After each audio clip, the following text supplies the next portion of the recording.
Good evening, you guys. How is everybody doing?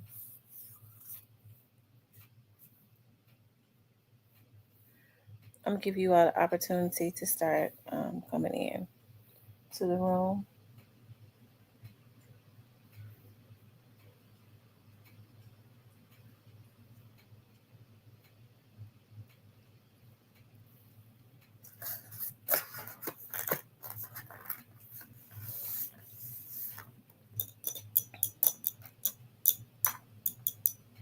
Hey, the Black Barbie. How are you?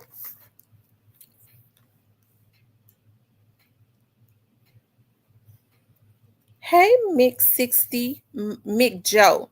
Is it Mick? Mick Joe. I'm gonna call you Mick Joe. I'm gonna call you Mick Joe. Hey, Miss Shan. How you doing? Hey, Miss Tierney. Hey, Miss Kawana. Hey, Divine Black Rose. Hey, Positive Vibes. How y'all doing today? Your name is really Micah. Okay, Micah. Okay. Hey, Two Chains. So I'll call you Mike. I'll call you Mike 60. How about that? Mike 60. Two Chains. Oh, y'all, it's so hot. Oh, my God. It was such an exhausting day. Hey, Accurate Shooter.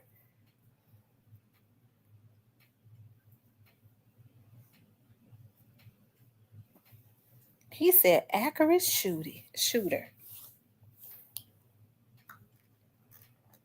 Everybody doing okay, y'all? It's so hot. I think I'm turning another shade. I'm already chocolate. I'm turning another shade of chocolate.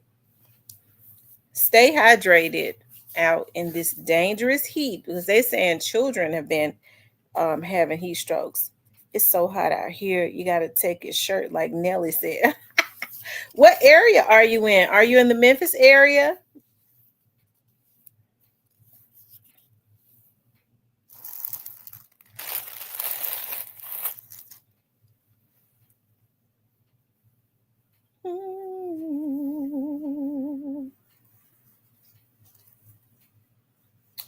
Talking about that love power.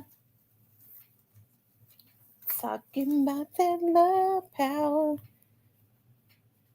I done got dark out here in Maryland, and it's normally cold.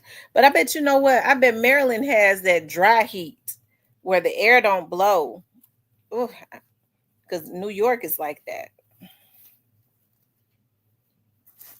This is a top that ties, child. If I had known that, I never would have bought it.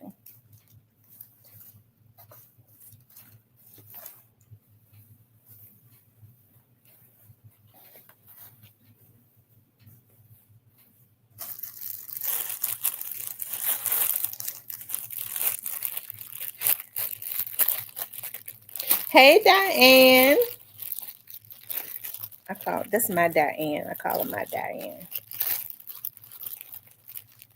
How is everybody doing? It's like East Coast getting burnt with the heat. Yeah. And then the air don't blow a lot out there in the East Coast either. Their humidity is something else. Because when I was in New York one year for my birthday and it was 80 degrees and I felt like I could not breathe. I felt like I couldn't breathe. You would think 80 degrees is hot, but not as hot. We was, sweat. We was drenched in sweat and finding it hard to like. It's like no air was blowing. Okay, you guys. I wanted to talk about the murder of Project Pat's son. Okay, a lady has been captured. Okay, a lady has been captured. Um, in the murder of his son. Okay. Now, hey, I had not really been keeping up with it. I didn't know if was any suspects. The last I knew, it was cold or, still open. The case was still open, but it looks like they have a suspect in this situation. Okay. And I'm sure they probably had already been looking at her. Um, it says U.S. Marshals arrested a woman in Minnesota on Tuesday in connection to the murder of the son of rapper Project Pat. Talia Jones, 19 years old, was arrested in Minneapolis and charged with facilitation of first degree murder in connection with the death of Patrick Houston. Houston was shot to death January 10th near the intersection of Ketchum Road and Long Street in Memphis. Marshall said he was the son of Patrick Houston Sr., Project Pat. A Memphis Police Department investigation linked Jones to the killing, and a warrant was um, issue for her arrest. Hold on, here it is right here. Are you looking Let's for see a if this walk-in is tub it. for you or someone you love? Well, look no further. A Safe Step walk-in tub is the best in its class. Now, for a limited time, when you purchase your brand new Safe Step walk-in tub, you'll receive a free safety package. And if you call Yeah, no, today, I can't you'll stand also these receive commercials. $1,500 off your entire order. Yes, $1,500 off. Call today and receive a free safety package plus $1,500 off. Pizza's here. Ain't this some shit? Hey, why hasn't the $200 I won playing your game They yesterday make cashed us look out at the yet? commercials, Did you but that's download how it they from the make link their below money, this video? child. I ain't mad Begin at now. it. I won $80. The problem of blight isn't just This ain't confined. even it. Okay. It says Jones allegedly resisted arrest but was captured and is awaiting extradition back to Tennessee. Shelby County court records show that on October 24th, 2024, Jones was arrested in Memphis for theft of property for allegedly shoplifting, and a week later, she was charged with aggravated assault during a domestic violence at the Ketchum Road apartments. According to police, Jones and her girlfriend got into a fight that turned physical. Jones claimed her girlfriend grabbed a hammer and she grabbed a knife to defend herself.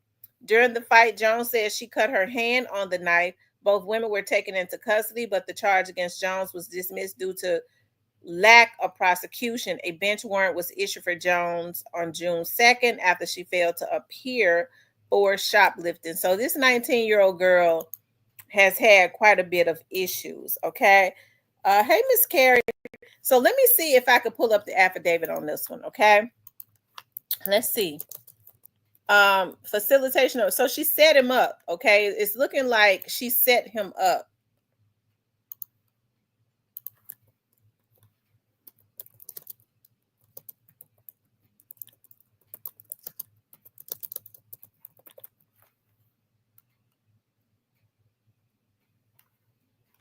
Yeah, she set him up to be taken out.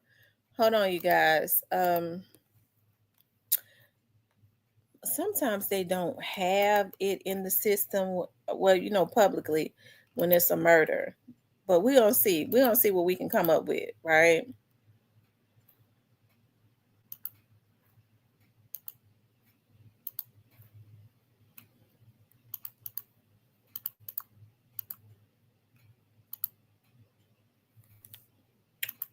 Y'all make sure you all hit the like button as you come into the room. I would appreciate that so much. Okay. Let's see what is her name?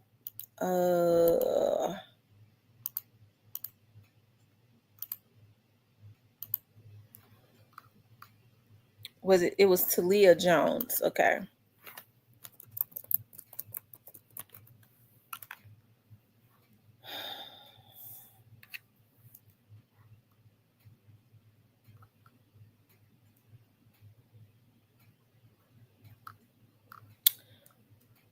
So they don't even have her in the system yet. But they should though. They got her domestic violence. They got her shoplifting. Let's see something else. Hold on.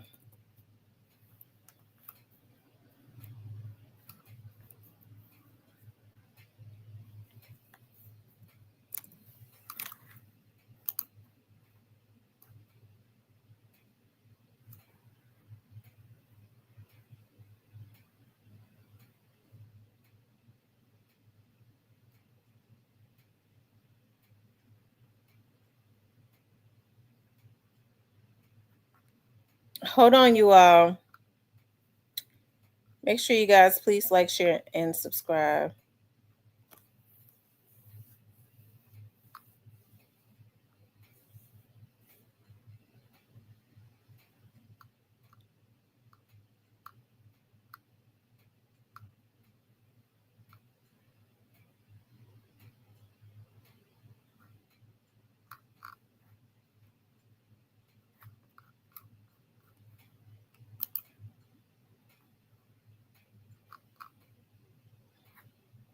Okay, they don't have it. I don't see it, as a matter of fact.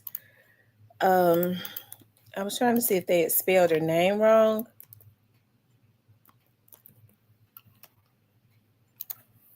Because sometimes they do that. But they don't have it in here yet.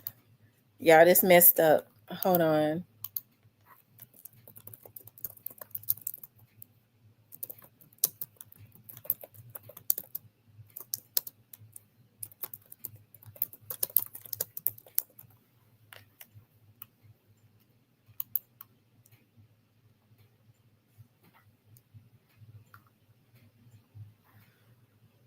Y'all, look at this. This is sad. And she's only 19 years old. Now, who did she set him up for? She set him up for somebody. Who? And she's 19 and she looks 19. She looks like a baby. But she looks like she's troubled and all of that. And unfortunately, her life is over with, as she knows it, for a very long time. They said she fought the police. She resisted arrest and fought the police. And she's just a troubled person. She was hiding out in Minnesota. But she has an address on Ketchum. Okay. That's around the Orange Mound area. Okay, Ketchum is. That's around the Orange Mound area.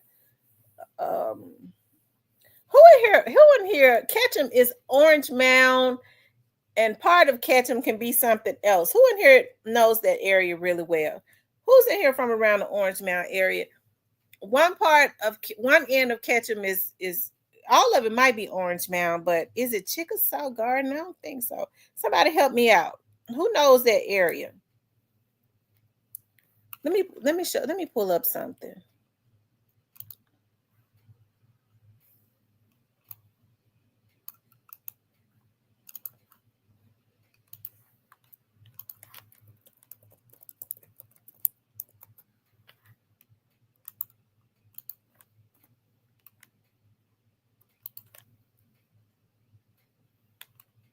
They spells every damn thing wrong. Shit. Can't damn spell.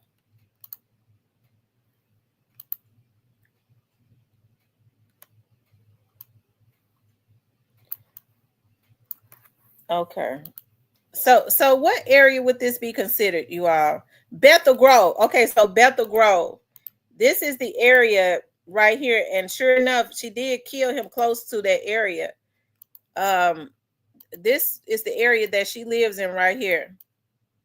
Now I know those apartments over here, they're shut down, but she lives right here. So this area would be considered the Bethel Grove area. So that area is the Bethel Grove area right here. Definitely third world, because when we was living in Clementine, when the washers and dryers were out, when at the projects, washing and dry, we always drove over here. My mama always drove over here to wash our clothes when the washer has been there. The name has changed a lot. Okay, so the Bethel Grove area, and I think she took him out around the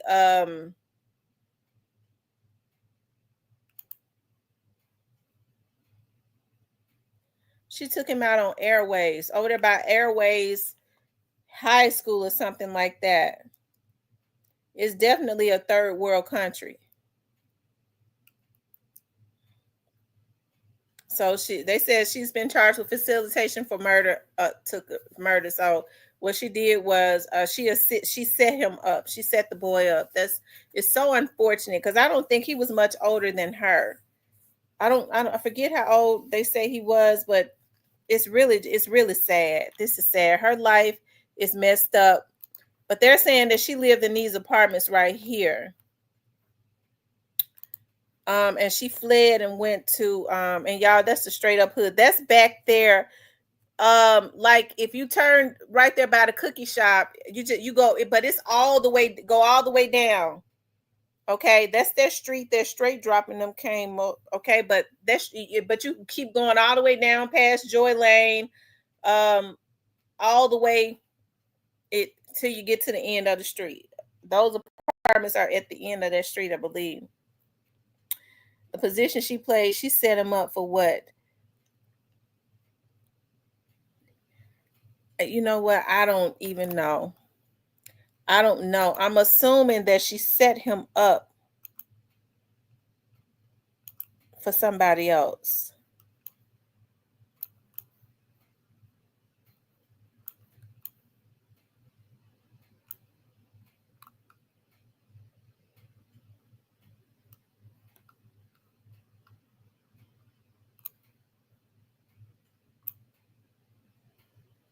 See where she lives, where she was living at right there, and where he was killed at, because I think he was killed in the back of Airways School. Am I right? What's up, the Alabama hitter? He said my cousin used to stay over there. I'm telling you, I used to love it when we went to the washer over there because it used to be a little store not too far from there that I can get candy from. I think that store is still up there though. It might be.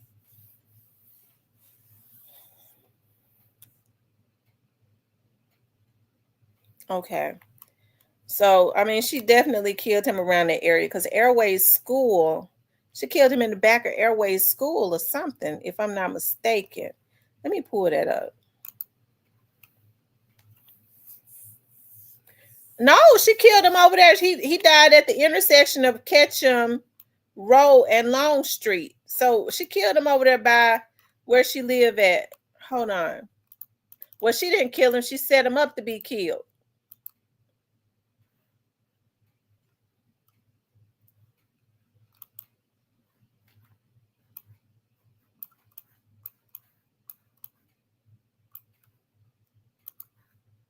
Okay, this is the area that he was killed in. Looks like it might be Airways Park or something.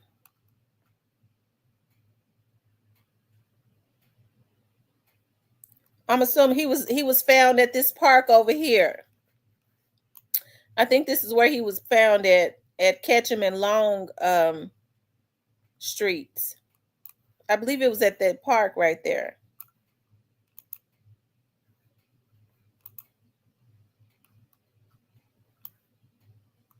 Charging Park. Yeah, I think that's where it was at Ketchum. That park right there was at Ketchum, and it was Airways Middle School. Is Airways Middle School around there? Because it said that he was killed at Airways and at Ketchum and Long Street. I thought they did say Airways Middle School. Is Airways Middle School over there? Oh, that's the school right there, y'all. So the park is right next to the school. The park is right next to the school, but I would think that would be Charging School, right? Is that Airways Middle School? Somebody help me out. Okay, so yeah, she killed him at that park right there next to Airways School.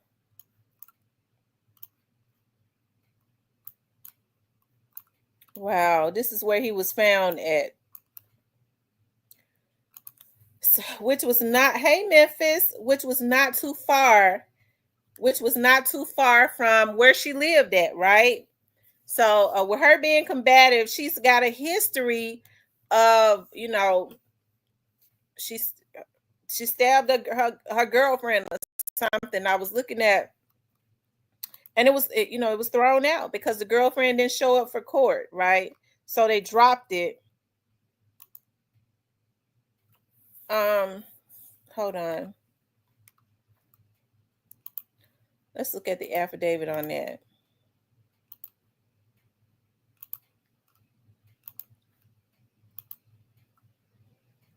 So this is the domestic violence dispute that she had, they're saying, with her girlfriend.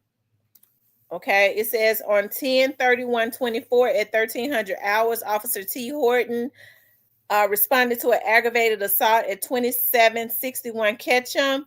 Officers responded to a wounding call at 2761 Ketchum Place, number 6. Officer came into contact with victim suspect Talia Jones.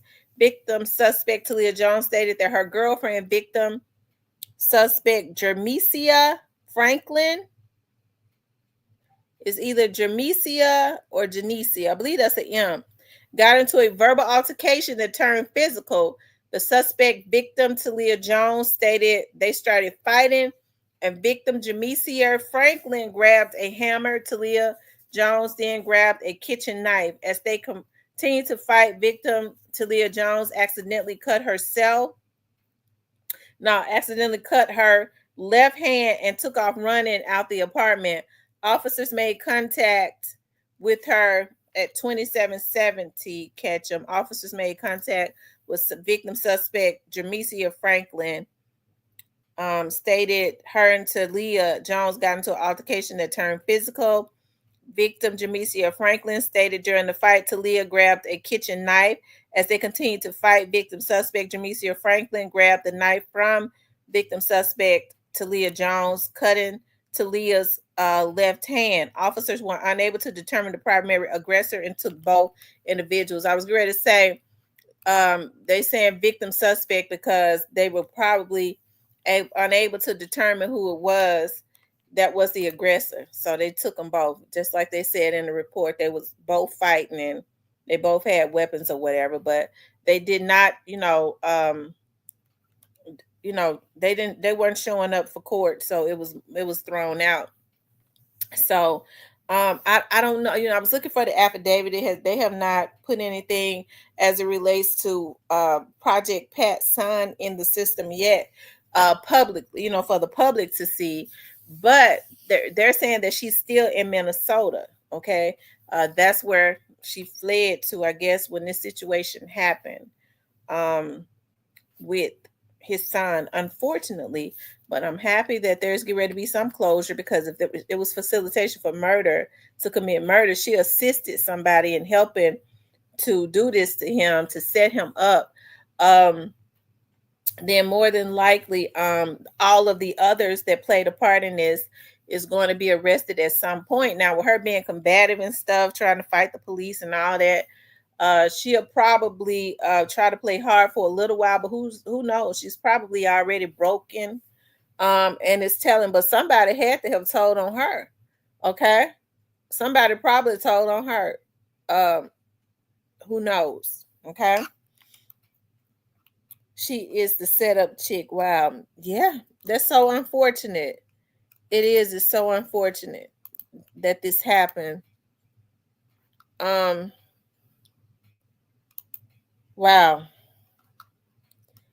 You sure have to be careful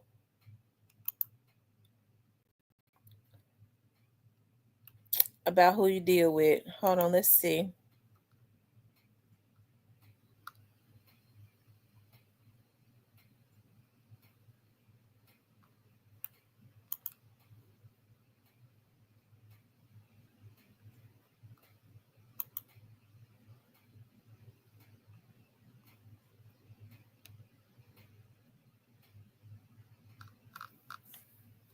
Hold on, y'all.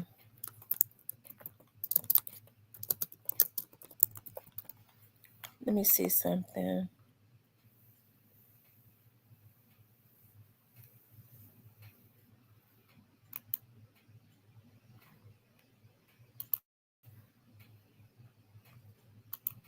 You all make sure y'all hit the like button for me. I would appreciate that.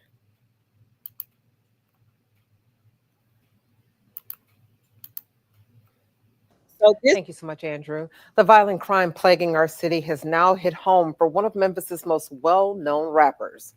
Project Pat's son was killed in a shooting in a park right across the street from the airport. Fox 13's investigative reporter Kayla Solomon is putting the pieces together from the shooting that happened in the middle of the winter storm. Kayla.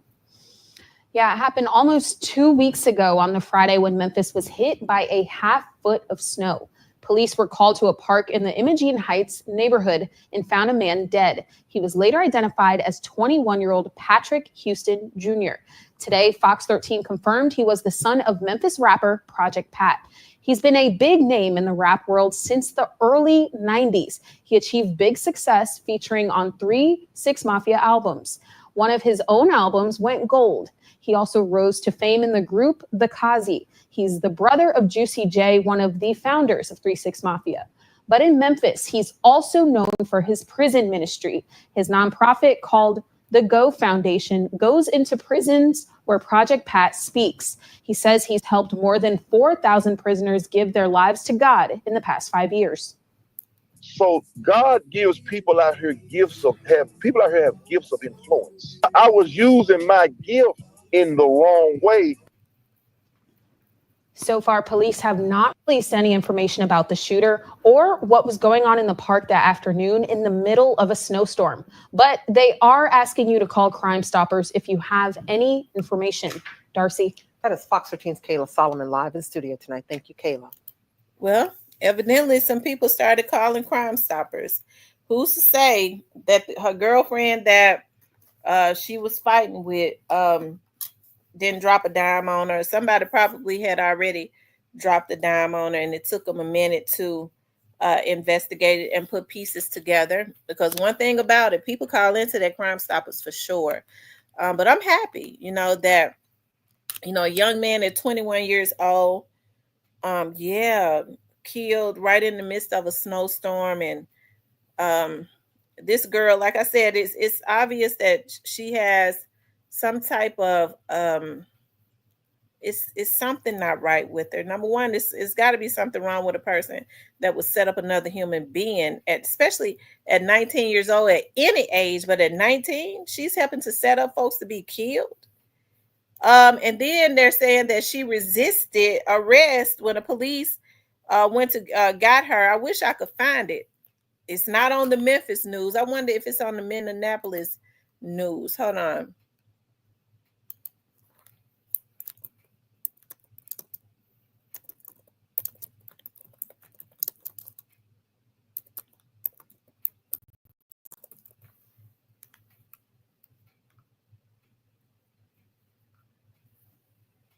It may not be because they said the marshals went and got her.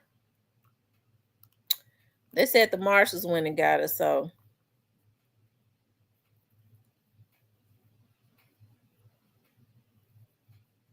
facilitation of first-degree murder.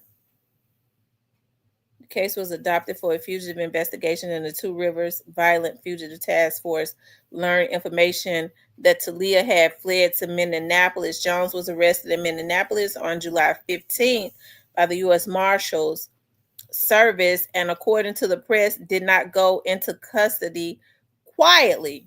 She fought the task force, so her ass might be somewhere at the Med, but surely they didn't put a whooping on her at that.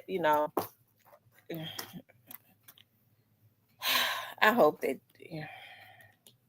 Why would she fight the task force? Why? They say she didn't go quietly. Maybe she. I don't know. Who knows? Maybe she's on some type of drugs or something. These kids and stuff, they be on pills.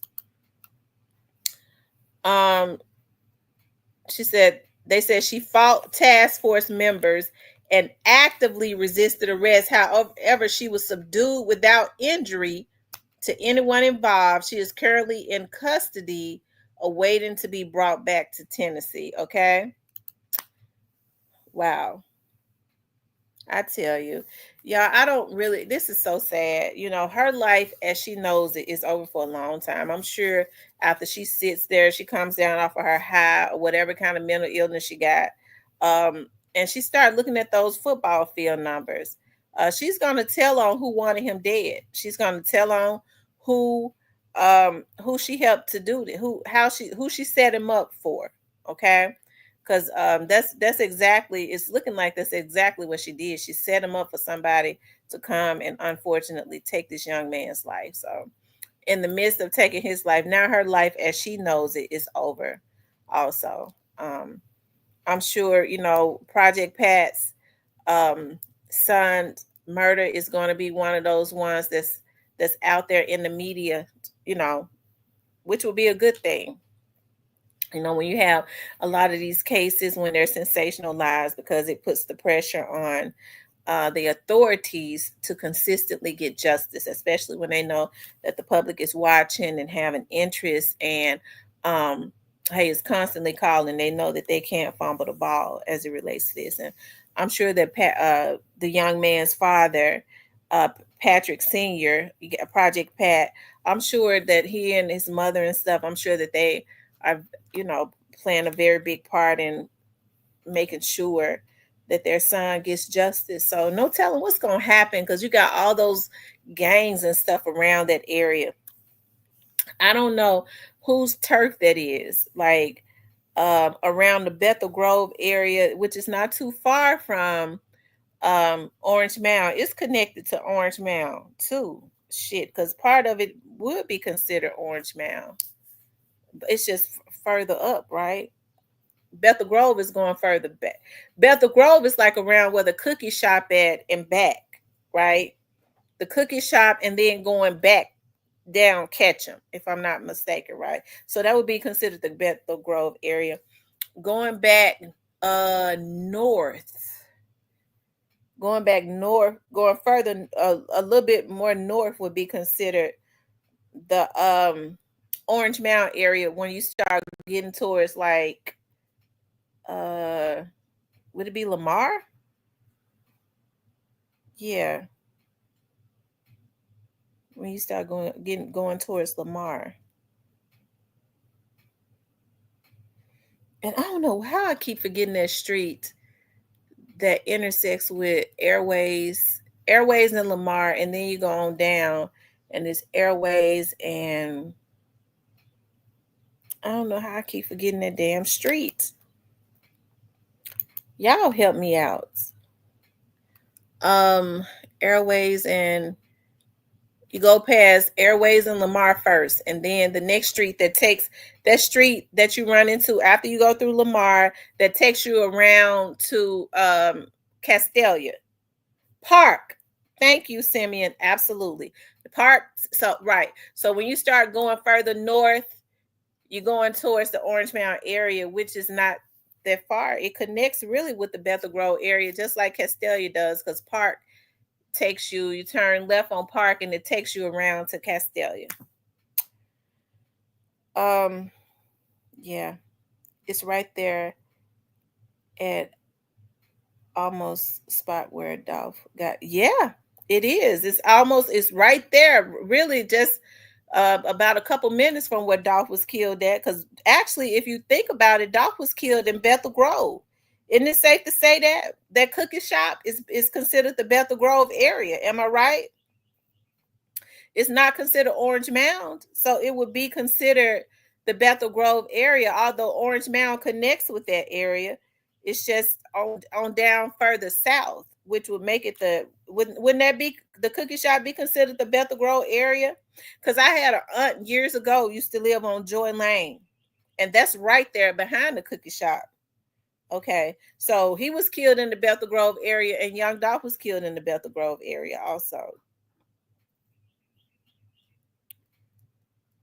It's right there at almost spot where Dolph was unalive.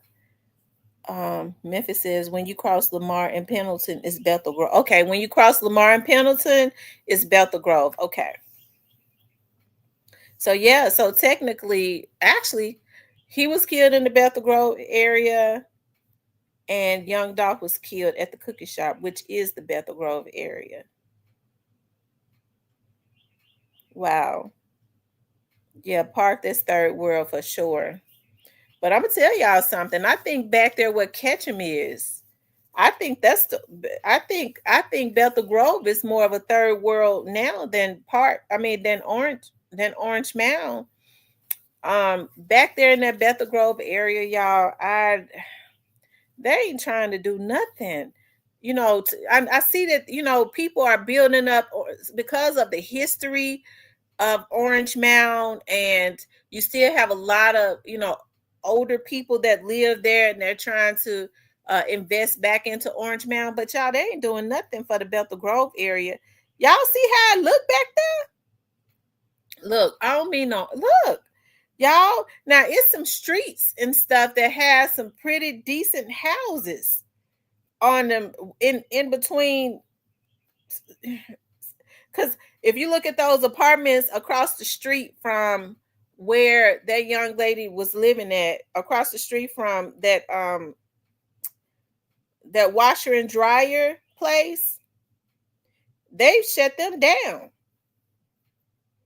They shut those apartments down. Okay, so they're vacant.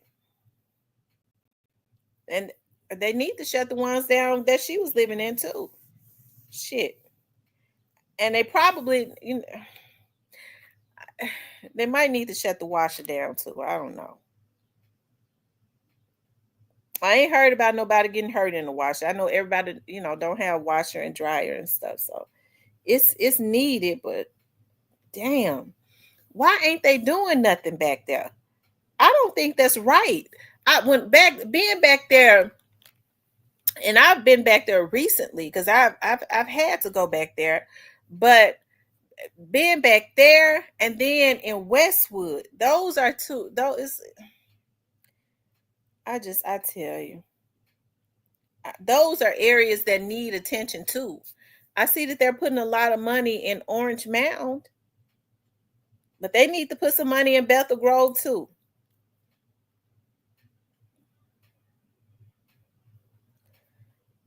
He said it used to be so beautiful back there. I remember they had security at the apartments and you couldn't get in unless tenant physically come and got you. They need to do that again. I remember I used to love it. Those apartments like right there next to where Joy Lane is, they used to be very nice. They did. They were very nice.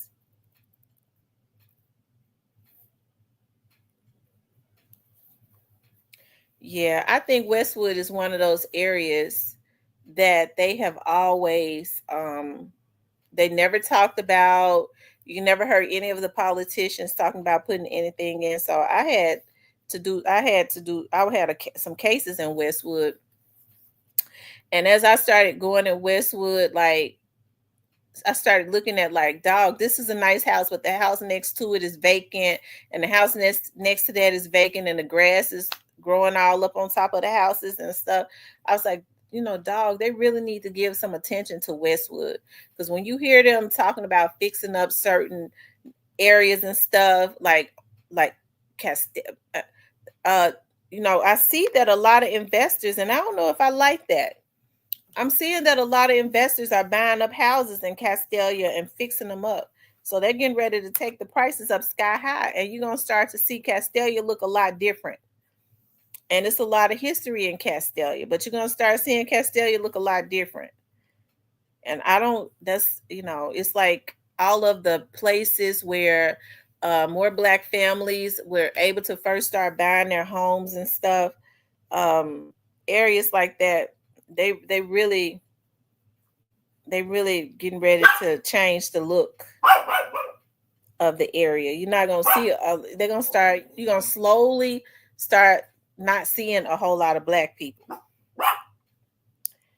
I own the house in Westwood and drove by it, but a lot of Westwood has gone down. I wish they bring it back. Yeah, I do too. I used to love the movie theater, the drive-in. But you know, they tried to bring the drive-in back, and the damn food started doing something out there. You know, the folks can't even sit and watch a movie no more without people wanting to shoot and walk up to you while you're at the movie theater with everybody looking and rob you and stuff like that. You know, it's just so unfortunate. They already did it with projects in South Memphis. It costs a lot to live downtown. Right. They did it with Midtown first, remember? Because like the area where the fairgrounds and stuff used to be at, Liberty Land across from there, it was a lot of Black people lived in those houses and owned those homes. Now the prices are sky high because, you know, they did a lot of work to Midtown, and the look has changed. you see black folks around that area. It's sporadic. I'm gonna tell you that right now. So I don't know what to say, because we try to stress the importance of paying the taxes. How you gonna let your grandmama and mama and them get out and pay for a house? All their life work to pay for a house, and grandmother pays for a house, and then somebody too trifling to pay the taxes on the damn house. Okay. So and so then what happens is it goes to the land bank, and then somebody able to purchase the house for a few $1,000s and pay the taxes, and now a house that you could be living in, because if you don't have uh I would say $2,400 a year here, you need to pay $200 a month on the taxes. Just pay monthly on the taxes. But people have such a twisted way of thinking now. I listened to somebody say, we ain't even supposed to be paying taxes. Why I gotta pay taxes on my mama house? She paid for the house. Okay, well, your ass gonna be outside because you got to pay taxes. And I think that it's a darn shame to allow a house that was bought with blood, sweat, and tears paid for, so it could be in the family for generations, to go back to the damn city. That's disrespectful to the loved one that has passed on. Right. They made plenty of money letting folks park on their property. So they got rid of Liberty Land. I was mad about that. Why they get rid of Liberty Land? That's what kids was able to, in the summertime, kids were able to get summer jobs. Now, I don't know how it would be now with the gangs and stuff being out of control. Would that be a place for people to, I don't know. They would have to get these gangs and stuff in control, because you can't have the kids out at Liberty Land. We see how disrespectful a lot of these folks are now, right? You got your kids out at Liberty Land at an amusement park, and then I see my op, and they just start shooting, and now your kids and stuff, elderly and all of that, they're no longer here because of a bunch of damn fools. So now what's gonna have to happen is they're gonna have to start shooting fire up under some of these folks' asses, because we know they're scared of jail. Okay. So they're gonna have to know that they're gonna go to jail. They're not gonna get away with being cowards and just shooting innocent people up. They know they're gonna go to jail. They'll sit down somewhere, okay? Because some of them would rather die than go to jail. I'll die. They'd rather die than go to jail. Okay, you get to talking about you gonna go do life, they telling on their mama. Okay. Says my grandma's house is worth more than what she paid for it back in the 80s. Them taxes and insurance is a must. Absolutely. My client just passed away, been in Westwood forever. She was 99, and her grandson played for the NFL. Okay. My cousin's girlfriend, and I remember him when he was a little baby. And I promise you, I'd be so, I guess, so focused on doing what I do. A lot of stuff passed me by. And my mom was saying, she was like, Cameron went to the NBA. I was like, really?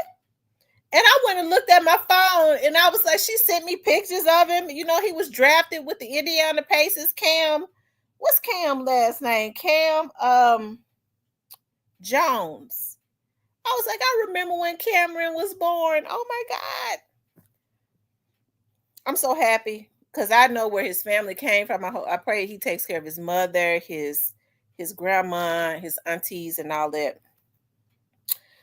Simeon says, I remember when they would walk through the fair into Liberty Land. Yep, I remember that too. I mean, those were the good times, but they took everything away. Okay, they took everything away. Liberty Land provided summer jobs. Liberty Land provided summer jobs for a lot of the kids. Okay. It gave the kids something to do, because a lot of parents could drop their kids, if they were bigger children, off at Liberty Land, and they could be there for a few hours or whatever, and then come back. You know, now look at where the part of the fair is. The fair is in South Haven, right? So, and you almost have to put the fair in Mississippi because the Mississippi police really don't play. So we put the fair here because we know that the Mississippi police is going to be stricter on these criminals that want to violate. It's so unfortunate, and I know a lot of people are not going to like to hear me say this, but they've kind of watered down the good police officers in Memphis. I'm not talking about like those officers that did, because that's the first thing somebody tried. Lord, because see, I almost got mad. Okay, y'all know I have temper tantrums. Okay, so but I'm gonna try to control myself. That's the first thing people try to say to try to get me to try to throw up in my face when I say that I am pro police. But look at what them police officers did to Tyree Nichols. Okay, but you know, those police officers are gonna be dealt with, not them. Those were thugs with badges. I'm talking about real police officers that get into this and put their life on the line to protect and serve. Okay. So they watered them down, okay? Because these damn criminals need to have their asses in jail. It's a damn shame when you can't even go to work without somebody breaking in your house or somebody pulling up beside you, talk about they gonna rob you. Hey, you know, a lot of these people have issues with it because it's their sons, okay? It's their damn sons and daughters. It's the girls now too. These girls are just as bad as these boys. So people don't really like the police. I understand that some people have had issues, okay, with the police, but everybody knows that every police officer is not the same. It's just impossible. But I mean, when people are just dedicated to committing crime, they trying to find any reason. I don't trust the police. Well, your ass ought to have some licenses. If your tax was, if you had your tax updated, you ain't have to worry about the police pulling you over. See, people don't want to do right. Okay. Tony Walker says, Miss T, did you see the Tipton County Sheriff Office commercial taunting Memphis gangs to please come to the area? No, I didn't see that. Let me see. Let me look. Let me pull that up. Tipton County Sheriff. Hold on.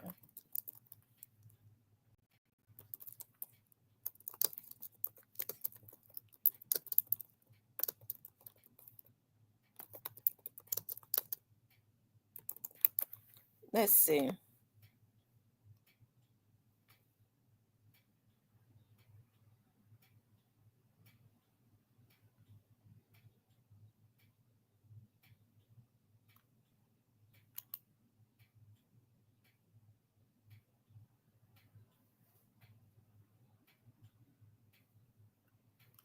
I don't see it. Oh, but I do want to, this is something I also want to talk about in South Haven. Okay. A South Haven police officer was arrested. This is something that I was going to do a video on, but I'll just talk about it right now. Okay. His black ass was arrested. Hold on, let me see.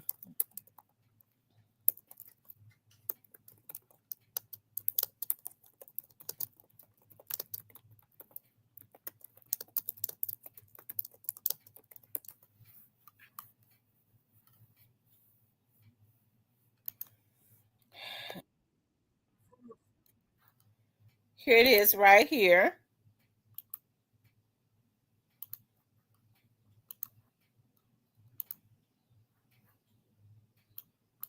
New tonight, a former South Haven police officer is headed to prison for helping a car theft ring. Tony Herring Jr. used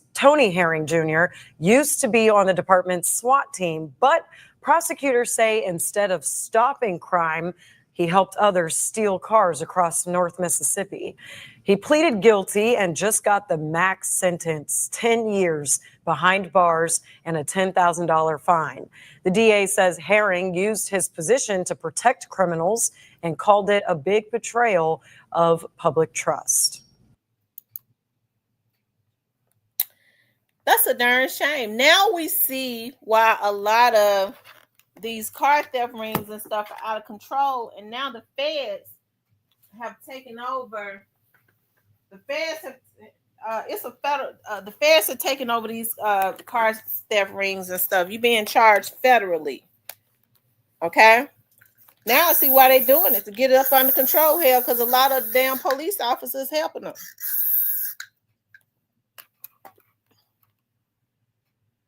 It's more than him. Right. He's probably gonna tell on the rest of them. It ain't no telling how many more that's getting ready to be indicted. If he was up under investigation, I'm sure that somebody within the car theft ring told. So I'm sure I bet it's quite a few more of them that's really scared. Okay, I'm sure it's quite a few more that's really afraid, because they already know what's getting ready to happen.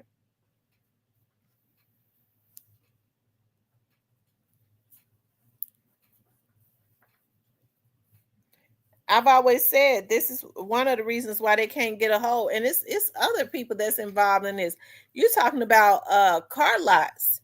I was told that with these car lots, after a year of a car sitting on a car lot and they don't sell the dealership starts to get taxed every day that the car is on the lot. Okay, so that's why when you go to these dealerships and your credit ain't what it should be, they try to trick you into thinking you got to take the car that you don't want, the older car. That's because they got to get the car off the lot. So they want you to think that you got to take anything that you don't want, right? And so what's been going on is the reason why JoJo splat in them, and I'm sure it's gonna probably be some more arrests with some of these dealerships and stuff in Memphis. Because it's unheard of that JoJo Splat and them were able to go up on car lots. You talking about Chevrolet and car lots like that, and just get in cars and steal them and get off of a lot? That's unheard of. They stopping cars that's coming in. Okay. They had gotten so bad when the cars be up on the thing, all those cars up on what do you call that carry all those cars in? They was robbing them. How the hell they know when a load of cars was coming in? They pulling the guy over.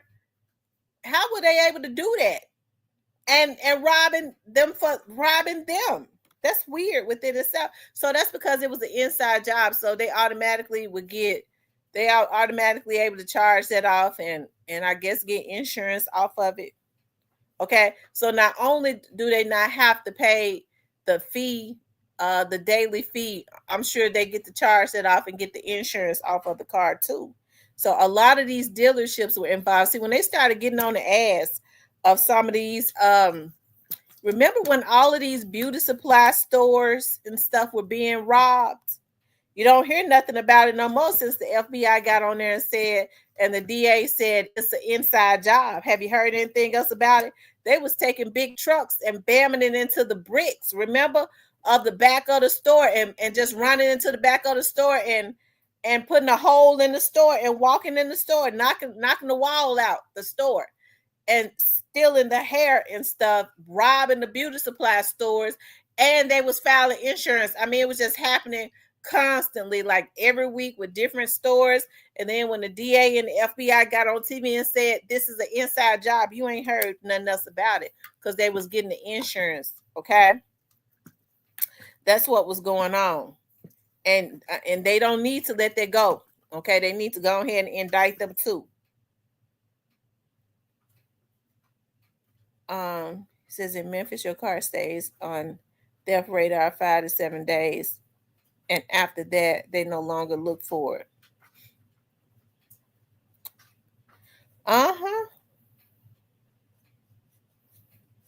Look at straight drop them. They straight dropping T's in them. They was riding around in stolen cars and parking them in their driveway.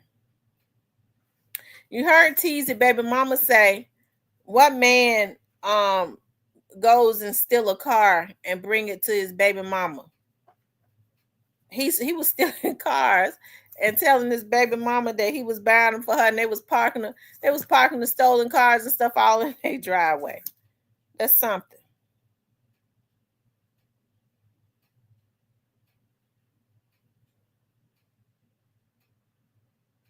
So he says, I remember on Riverside they took a whole semi of new GT Mustangs. Isn't that something?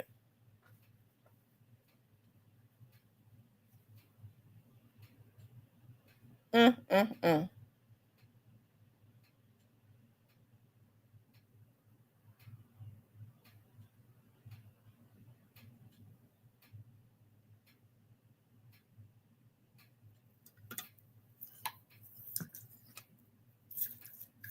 Okay. But I'm happy, and I pray that Project Pat's son, back to him. I'm praying that Project Pat's son get total justice. Let me see if we can pull up something about him.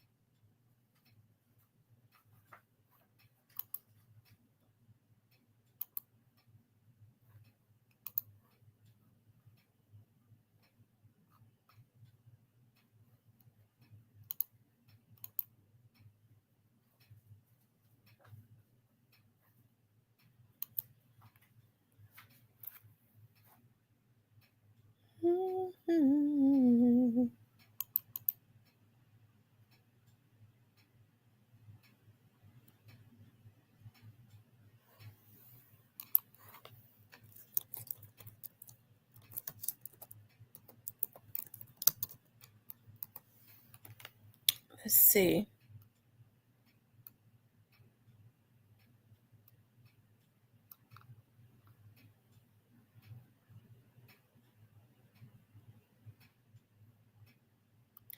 I know this got to be a hurtful thing for a father to stand out there and see his son in a car unalived. Isn't that a sad thing? This was Project Pat right here, I believe, standing out there at his son's car. So they shot out the back window. So I don't know what was going on. I don't know if he tried to jump in the back seat, but those windows are pretty dark. I don't know what was going on in that car, but she set him up. Y'all see where the back window is shot out.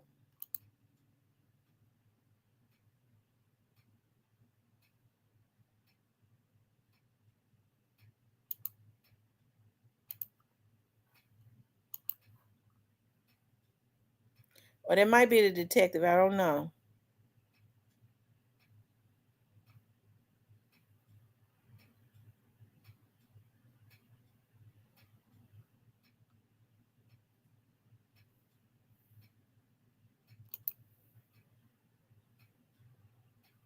He looks a lot like his father.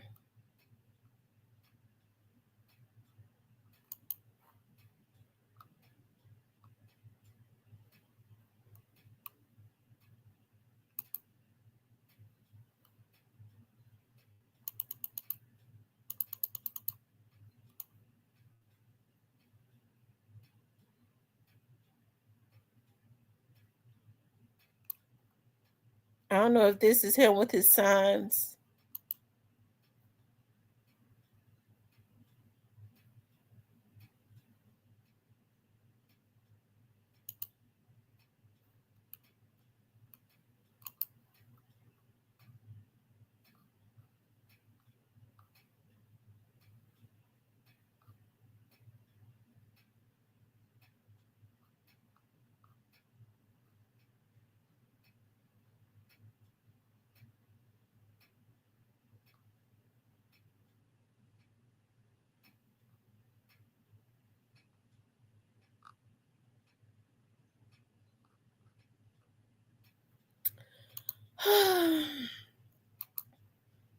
May his spirit rest.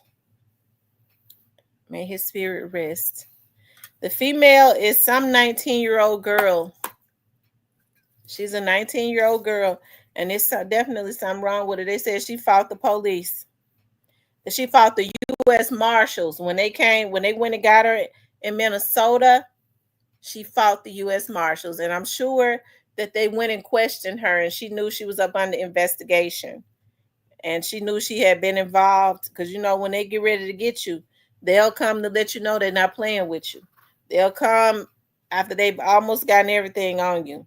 They'll start visiting you several times. That's why I asked Rand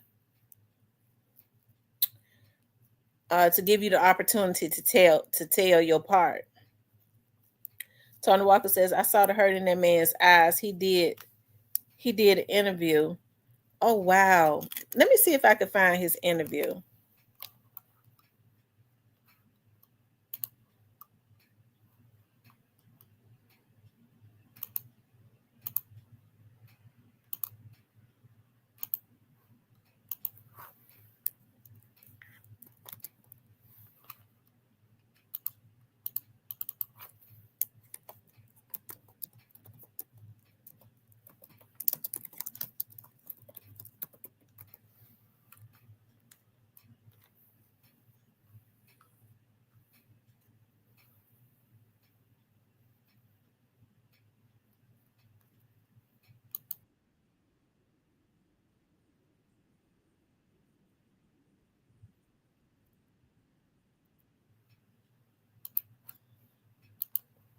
Hold on, y'all. Let's see.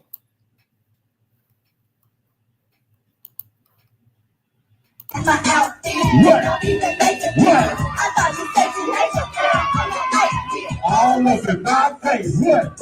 Give me that.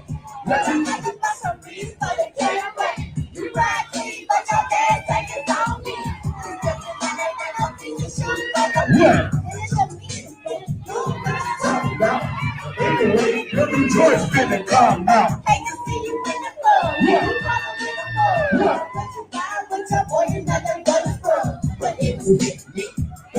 You hate it. You're damn faded. I saw it in my face, looking on the air. I'm gonna go. What? Oh my God. Oh my God. What she know about that?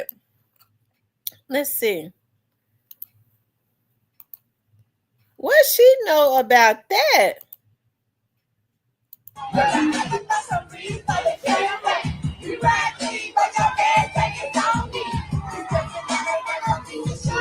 Yeah. Anyway, every choice finna come now.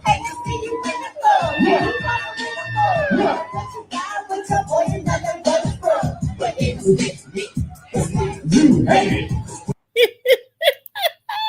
So cute. Let's see.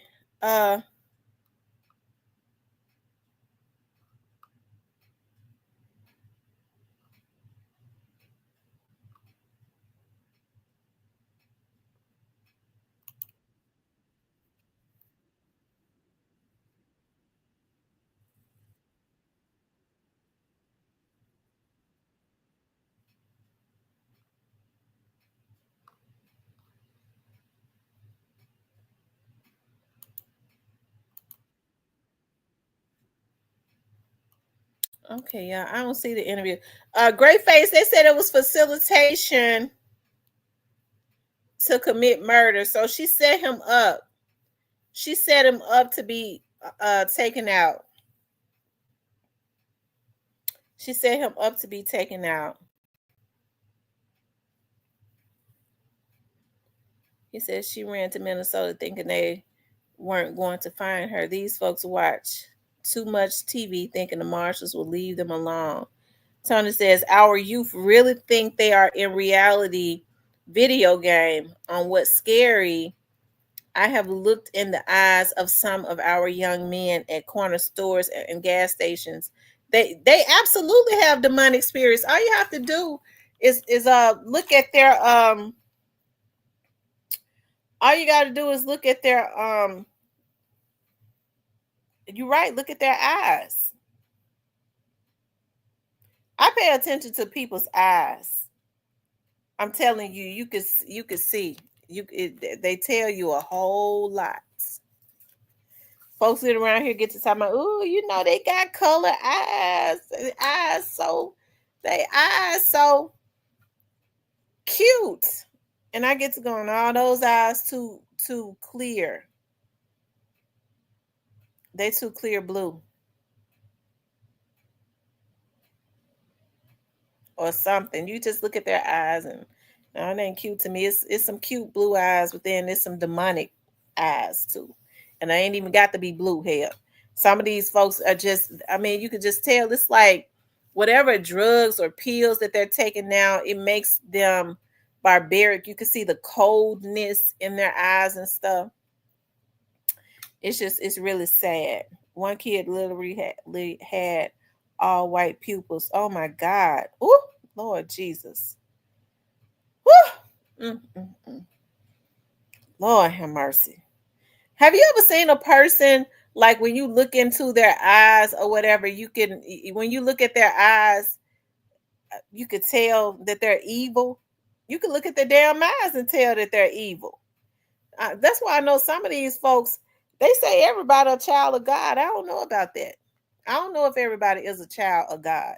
I don't know where a lot of these damn folks come from. Because you could look at their eyes and tell that they're evil. Shit.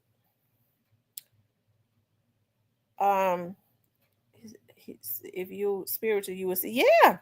That's why I like to look at people's eyes. And when I look at their eyes and see what you could almost see what they're on.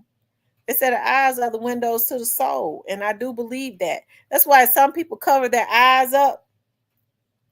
They don't want you to see what they own. I don't even like fooling with people. Why are you sitting up talking to me with shades on?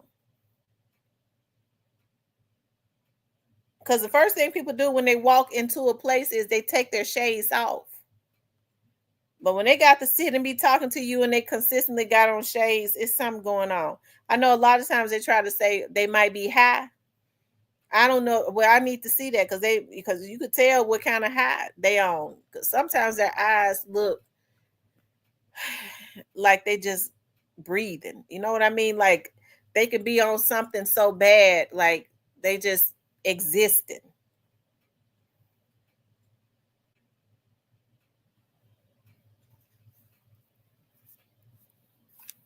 Mm-hmm.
Okay, y'all. I'm sorry about that.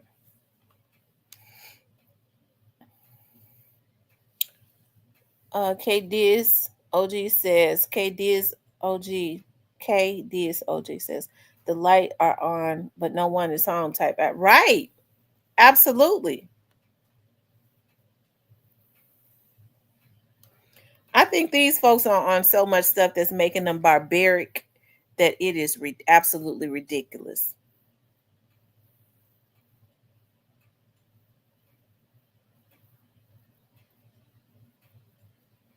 You all make sure you all hit the like button. We should really have 100 likes in here. We really should.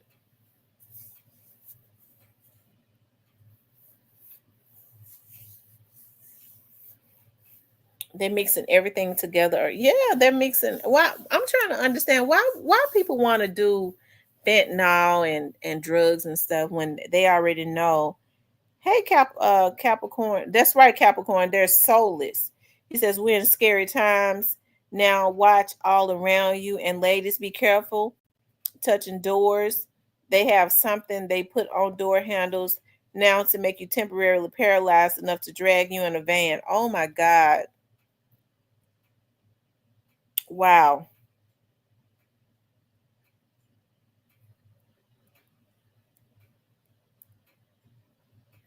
It's always good to keep hand sanitizer with you consistently.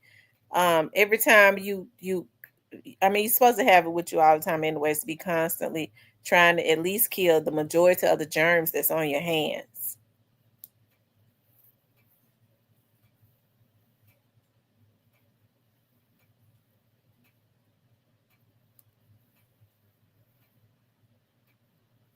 He said, ladies, pay especially attention to vans around you and any wet substance on your doors.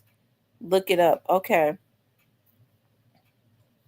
Look up devil's breathe. It's a drug. Okay, so what does devil's breath? What does it do?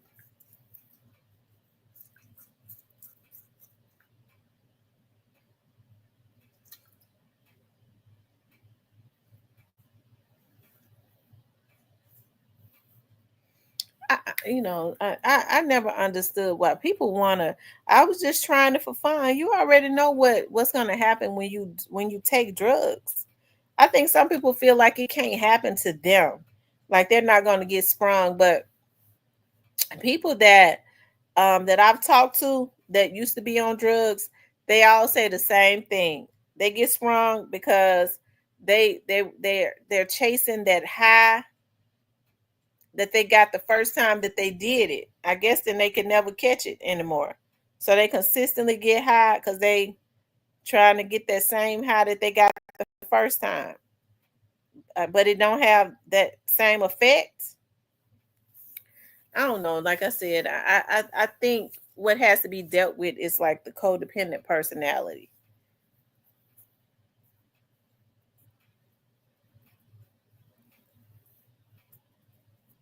It says and pay attention to moving trucks. Also, do not answer your door if you haven't called any movers.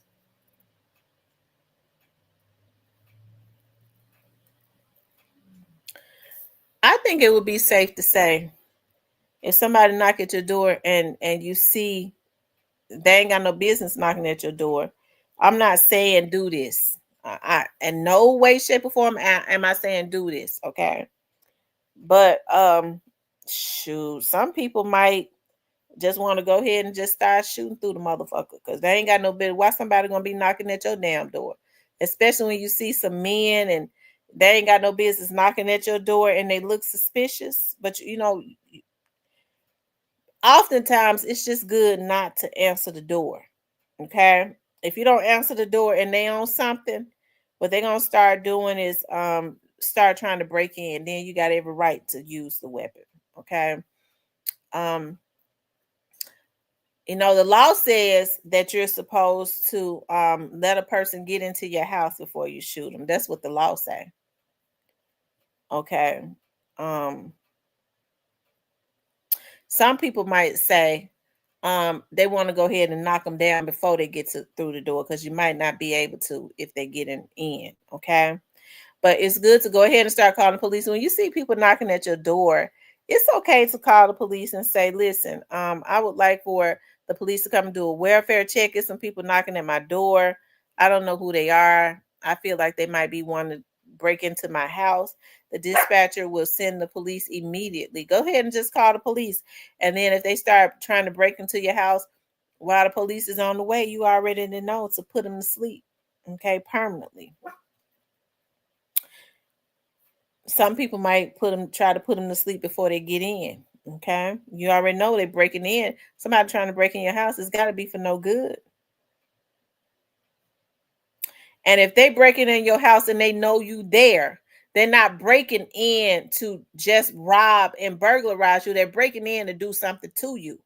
If they have no intentions on doing anything to you, they're gonna wait and watch your house and wait until you are not there. If they coming in there and they know you up in there, they coming in there to do something to you. Also, okay, keep that in mind. And ain't no need in hiding. That's why it ain't even good to be leaving kids at home by themselves.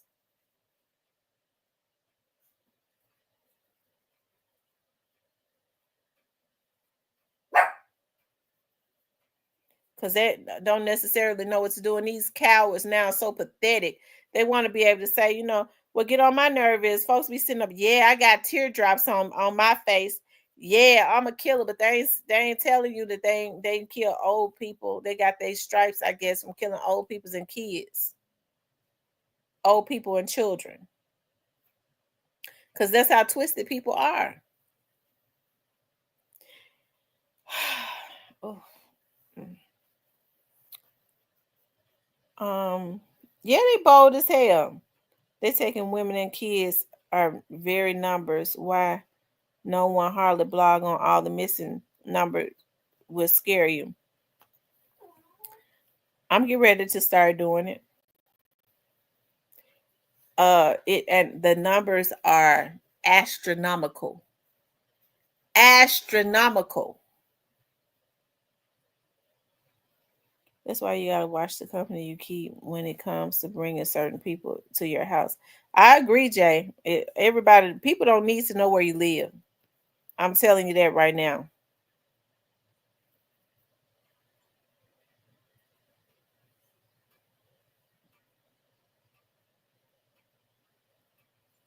And if they trying to pry into your life to find out where you live, no, why would somebody want to know where you live at? They are not invited to your home. You have not invited them. Okay? That's a stalker. So what you have to do is you have to file stalking charges on people like that.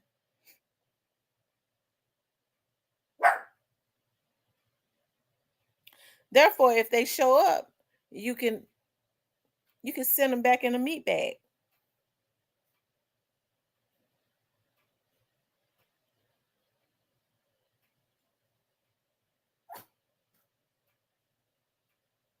Always know that it's not normal for people to be digging for your personal information. It ain't got nothing. I mean, stuff like that is not normal. And so you have to watch people that have those types of minds because oftentimes they're stalkers and you have to look at their background. Okay. They have a history of violations, pedos, people like that. If you live alone, please know your home in the dark. That gives you an advantage over an intruder.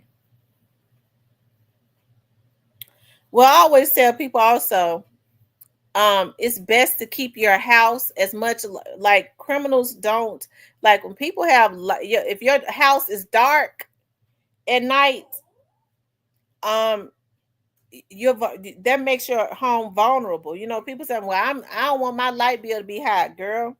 Go ahead, turn them lights on. The brighter the lights are around your house, the more they probably not going to break into your house. They'll go to a house that's really dark. So it's good to turn on lights and stuff at night on the outside. That's why they out there. Turn on your carport light. If you got one, turn on your front porch light, turn on your back porch light. Make sure you got lights to light up your backyard and stuff. They scare ass is gonna go on somewhere else.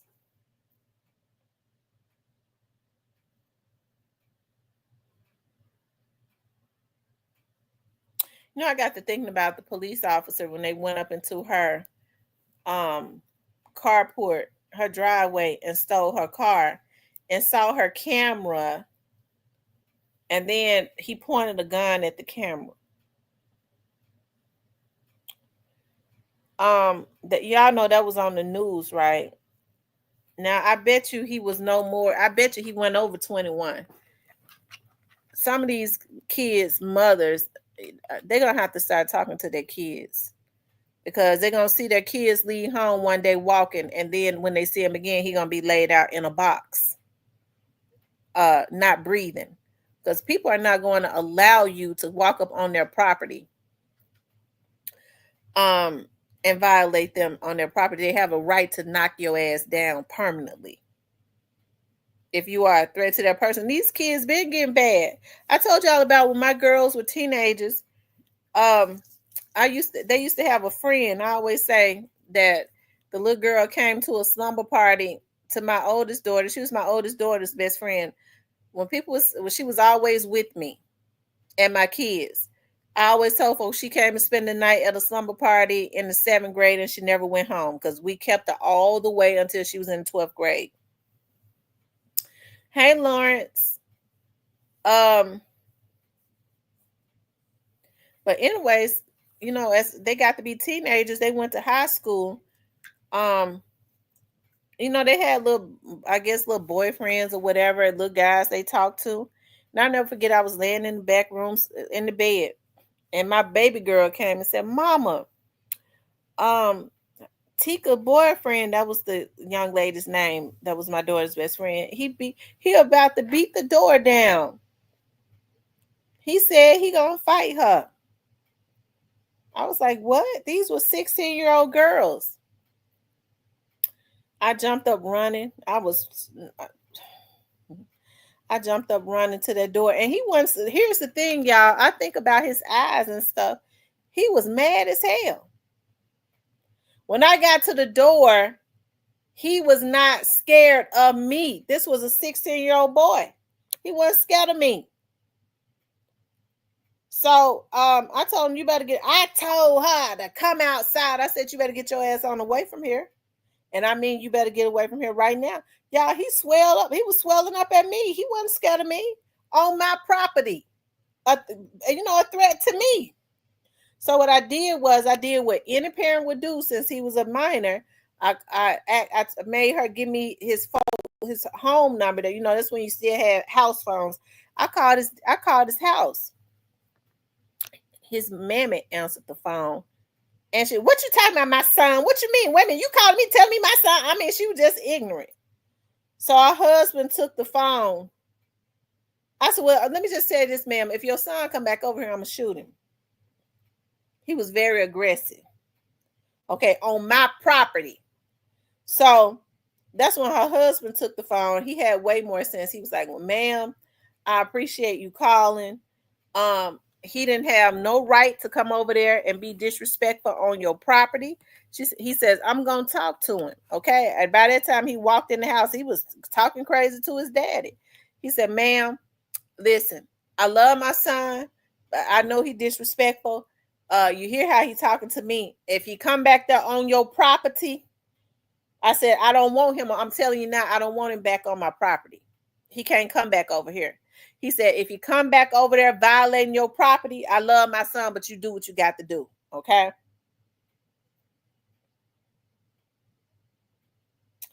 It's funny because she used to be my daughter's best friend. After they graduate, kids start going their separate ways and stuff.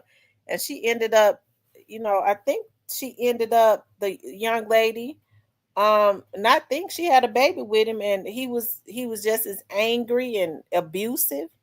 And I think she's still with him. He was just as angry and abusive. So my daughter told me, his daddy, his mama was ignorant. You couldn't even talk to her. What you mean? You calling me, tell me my son? You calling trying to tell me something about my son? I said, okay, I'm going to shoot your son. You understand that? She gave her husband that phone. She knew I wasn't playing with her. Lady, I'm not going to go back and forth with you when I tell you I'm trying to call you in good faith and tell you your son been on my property. Talking about he gonna fight somebody in my house on my property and then one scared of me.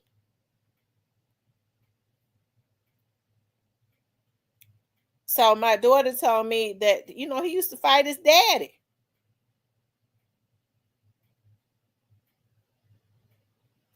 So I guess he thought since he fought his daddy, he was already, I guess, whooping his folks' ass. He thought he was gonna whoop mine.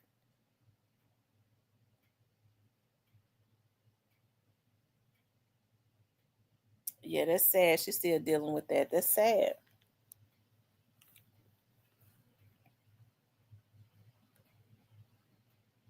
But see, that's what I'm talking about, though. When you call and you try to talk to some of these parents about their kids. Now, her son was dead wrong over there on my property beating on my door. Boom, boom, boom, boom, boom. Come outside. Boom, boom, boom, boom, boom.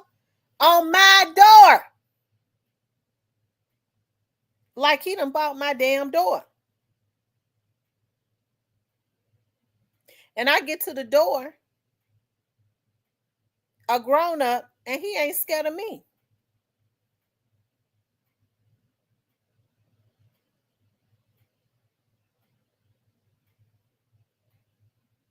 The parents be just as ignorant.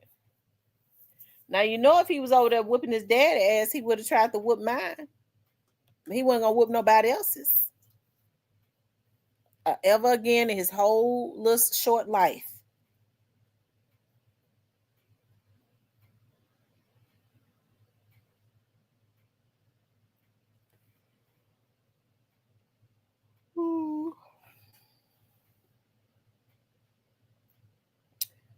Says he would have been eating something hot and not oatmeal. That's right. Yeah,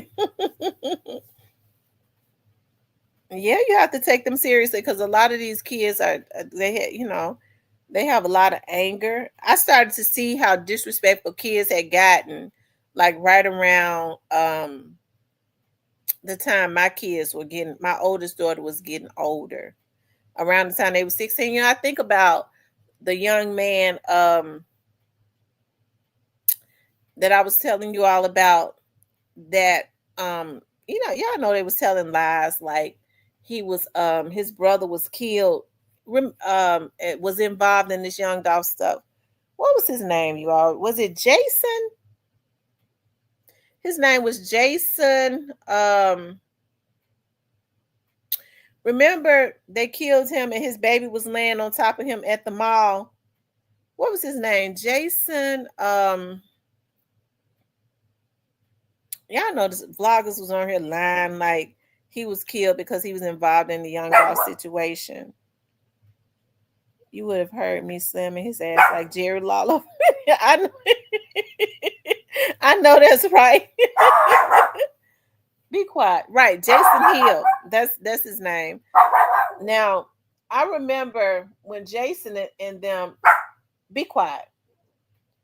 Jason and them, for the most part, their grandmother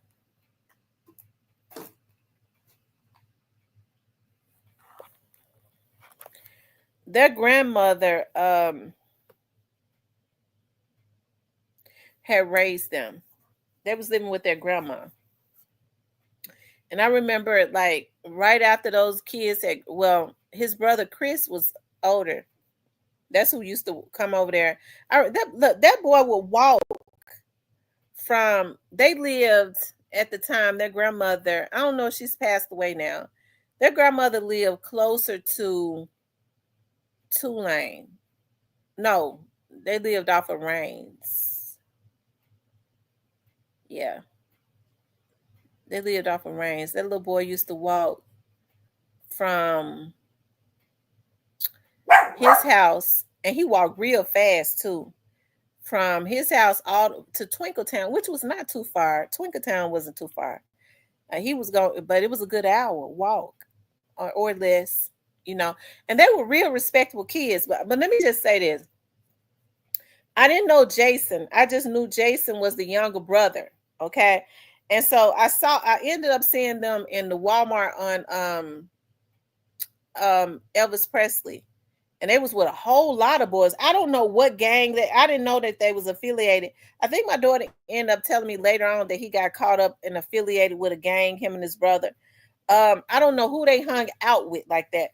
But when I saw him in Walmart, he was with a group of boys. And he said, Miss Tamra. And he came over, and it was always still yes, ma'am, and no, ma'am, and all of that, even though I think they had became gang affiliated.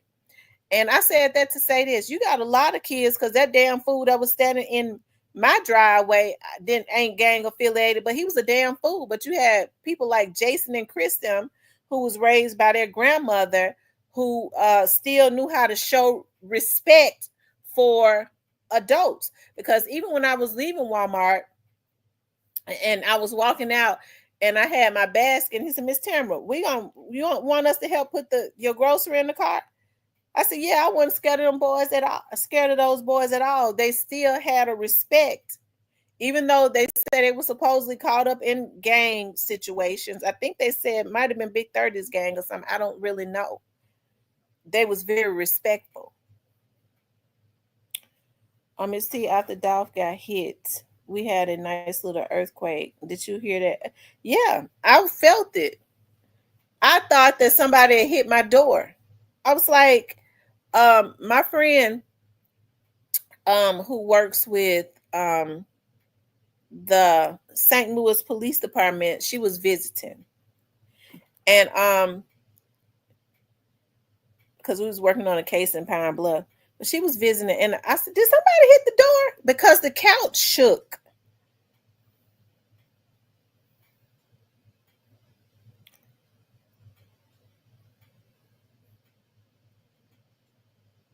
Mm-hmm.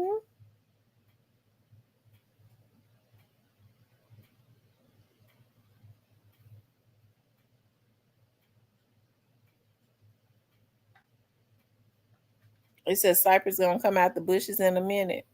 I haven't. I don't know if Cypress been in here tonight. I don't think I've seen Cypress in here. I don't think I have. Oh, was he in here earlier? I don't remember.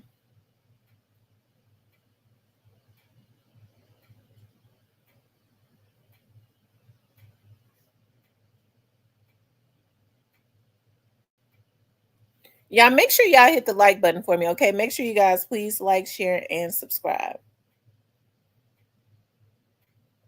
But I think they said the earthquake. I was reading the earthquake happened in Missouri, but it could be felt in the Memphis. It shook the Memphis area.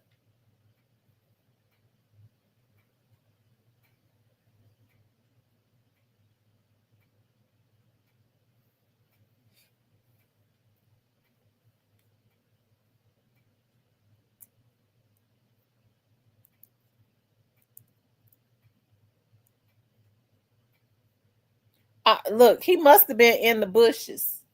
He talked about Cypress have arrived. He must have been in the bushes. He says, Emeralds, are y'all seeing flooding in your area? I saw it in New York and New Jersey. Just curious.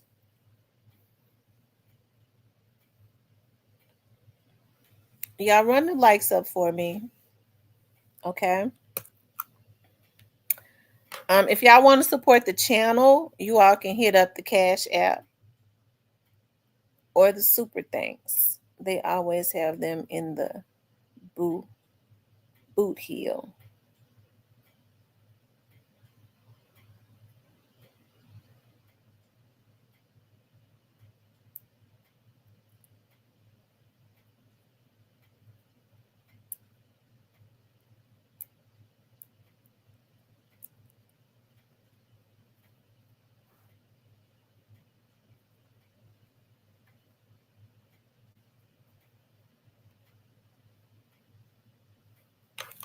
Y'all run those likes up for me.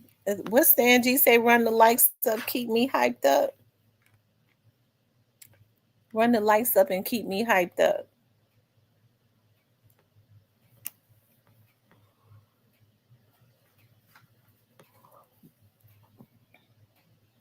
Okay, Cypress said drop the link. Okay.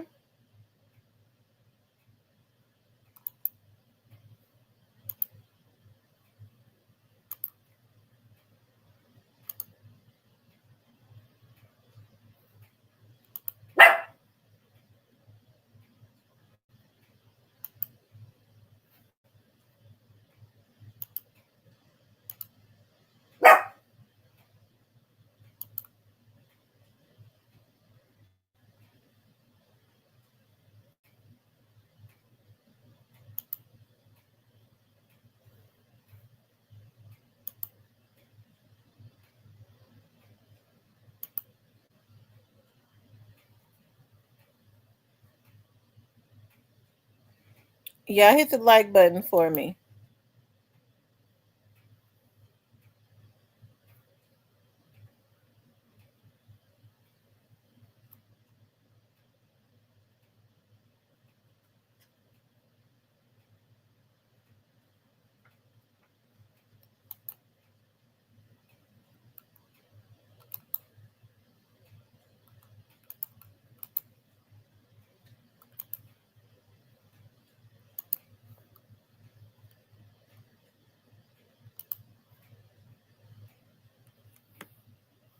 Tony Walker said it's showtime, Cypress.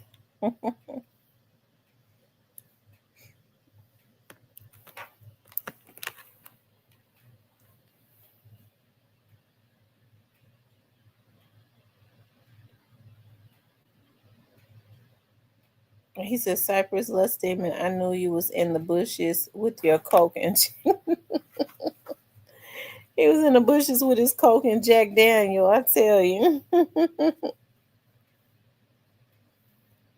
It says tremors and small earthquakes, right before you get in Arkansas and Missouri. They had to move a whole town due to earthquake in Missouri. It's on the front line. Well, Memphis sits on a major earthquake zone.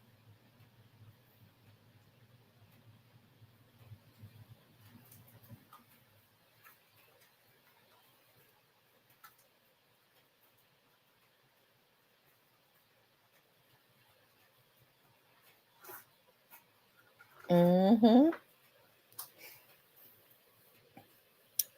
I tell you.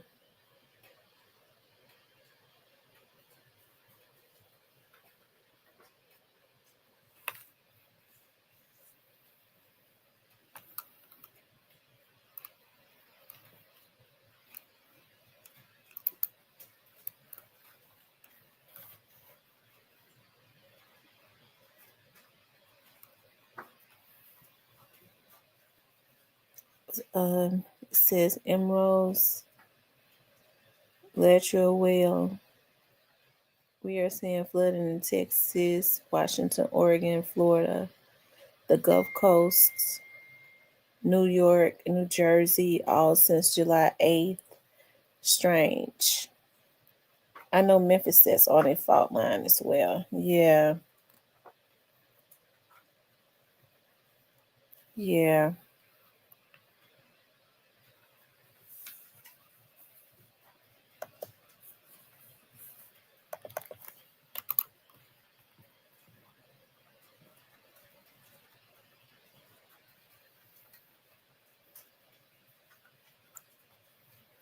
Y'all run the likes up. I don't know how many likes we got. I don't know.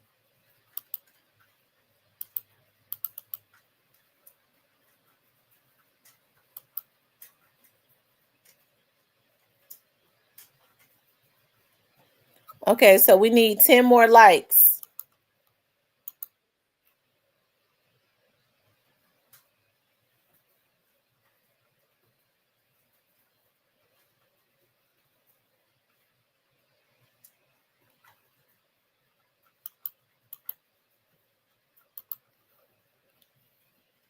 Y'all hold on.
It took long enough, didn't it? Cypress. Yo, It took long enough, didn't it? what, long enough to do what? I had to restart the computer. Ah, okay. It started malfunctioning. They doing all right there? Yeah, it's doing okay now. So what's up? What you think about this situation with Project Pat's sons? What you think was going on with this? This young lady facilitated this murder. Oh, she one ugly young lady. But anyway, that's beside the point. I don't know. I think they're gonna be tied to some street jazz. You think they used her to get him over there? Most likely. Well, they had to. She set him up. Yeah, for the woman, nigga gonna go a mile for it. But But I yeah, wonder, was it a robbery? I wonder if it was a robbery. it don't look like it was right. I don't know. Could have been turned into. I'm guessing maybe they get in the court and try to throw the robbery motive out there, but I don't know. I don't know. Because the back window was shot out. So they was in the back seat. So I wonder what was they doing over there. I ain't no telling. Because she was living with a girl. She looking a little rough, so I ain't no telling. Looked like she was having a relationship with a girl. So she had a relationship with a lot of people. And she looked. Mm-hmm. Huh.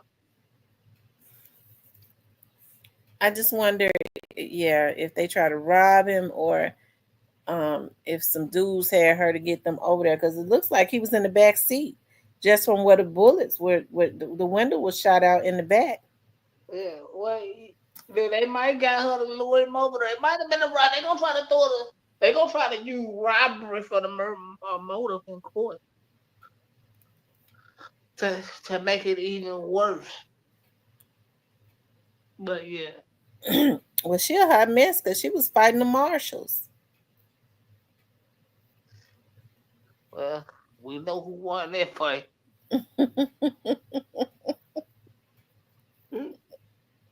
Well, they said that they was able to subdue her without anybody being injured. That means they whooped her ass and nobody won around. They said a drug deal gone bad. So y'all think he went over there to sell them something? Could have been. Or going over there to go buy something. And they She wouldn't have no drug. She don't even look like she sell nothing. Them the ones that selling. Ones that look like they ain't got nothing. Hey, we know how this shit go. The ones that don't look like they doing nothing, them the some bitches that doing the most. Well, my thing is, people be selling all these drugs. Why don't they get them somewhere better to live? I never understood that. How you gonna be selling and pushing all types of weight, and you living in the damn projects? Why don't you get up out the projects? I don't get it. They be pushing weight just to be able to buy a new pair of tennis shoes. I got on Gucci, North Face. Look at my lease card. Folks are twisted. Yeah. I be like, man, y'all making all that money still being in the.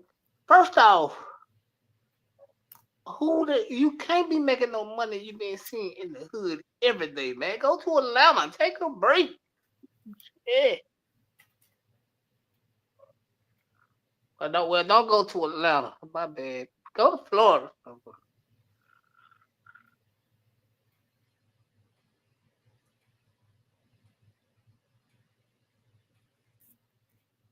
I'm telling you, it's got to be. You got to be a real damn fool to be consistently putting your life in danger, and you ain't getting nothing out of it but some rags and some shoes, and living in the projects. And that's the mind of people. The less they got, Right? They pay more for the shoes and the rags than they do the rent. For the rent, right? Folks will stand around the goddamn Nike factory every Saturday, living in the goddamn Goodwill Village somewhere. Just have a pair of $300 shoes just walk to the bus stop. So, like, who the hell doing that?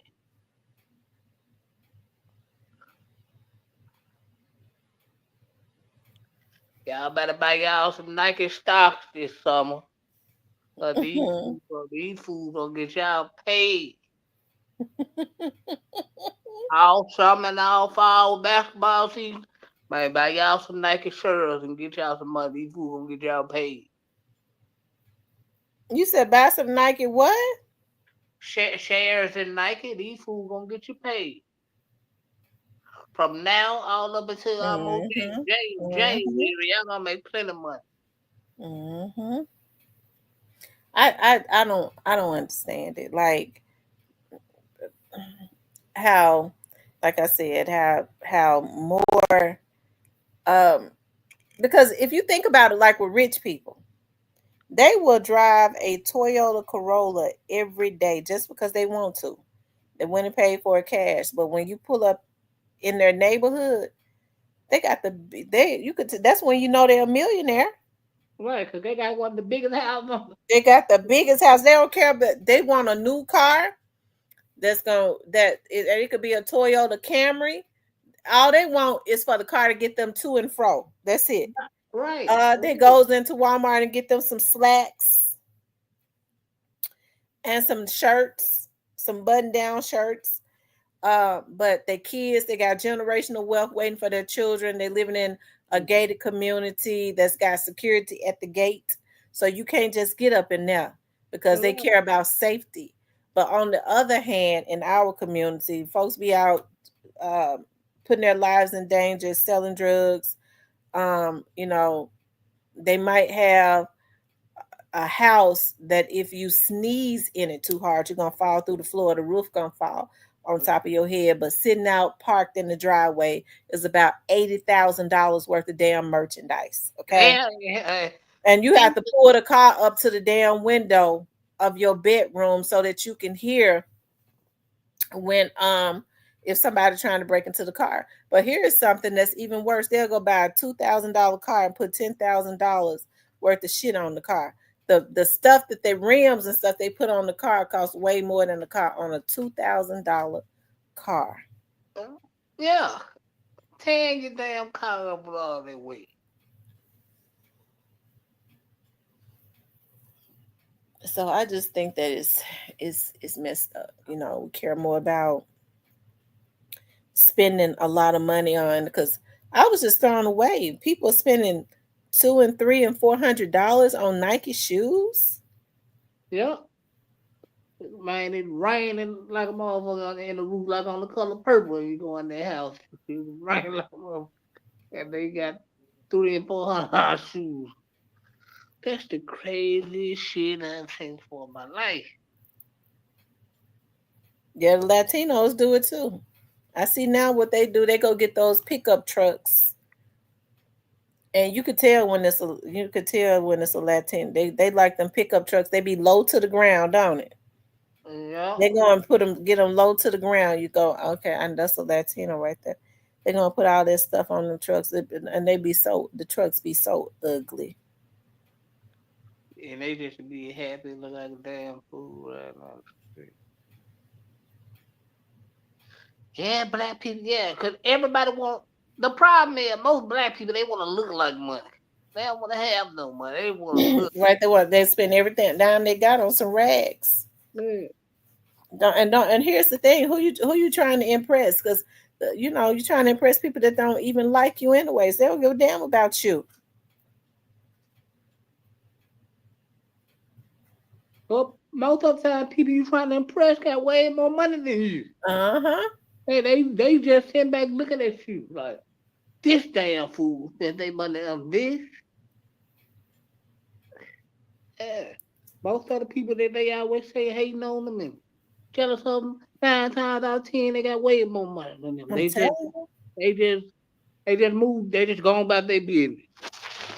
you, people with money don't want you to know they got money. No, you ain't finna see them in no malls. You ain't finna see none of these rich people. They got no money. Mm-mm. I ain't going in there. They gonna get that for the broke niggas going in. They order they slacks. They might just order them online. They go into Walmart. They wear. You're not gonna even see them with a pair of name brand Oh, tennis shoes on. hell no. They gonna get some New Balance or something and be rich as hell. That's what they wear, New Balance. Like you see some white people with a New Balance, they pretty much well off for rich. Mm-hmm.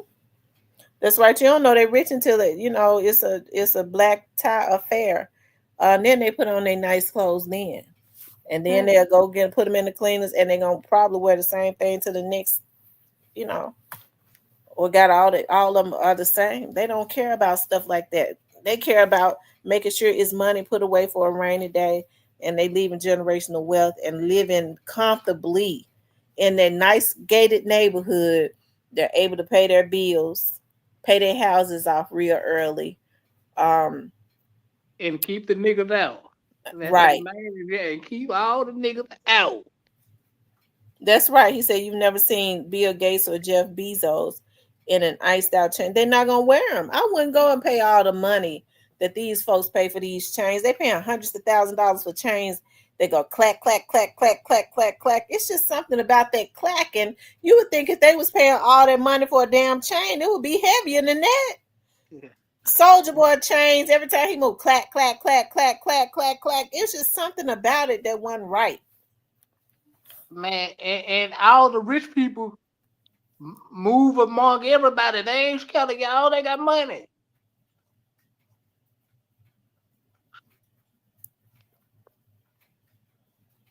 Yeah, Bill Gates, all of them people, they move amongst the people. They ain't worried. You won't even notice them unless they got on the suit or something. They low key. Mm-hmm. They don't.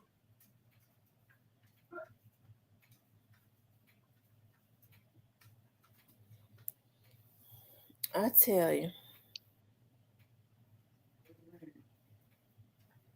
And Yeah. Rose says I wear Pumas still. I mean, out of all the tennis shoes I have, I like the New Balance better. Oh, you good?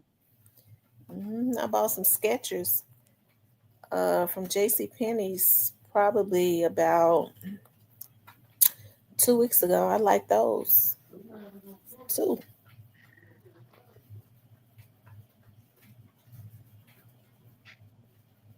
Said jewelry is hollow as a push-up tube.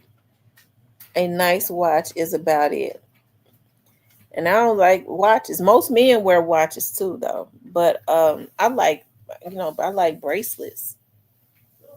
But it ain't even good to have on a diamond bracelet, a tennis bracelet now, because people be looking. Anytime they'll try to steal your earrings off your ear, and you got them at the damn beauty supply store for $1, they'll do anything.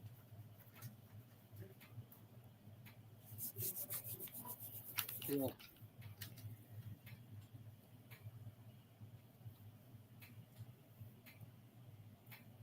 Hmm. Yeah. Yeah, make sure y'all hit the like button for me. Let me see how many likes we got.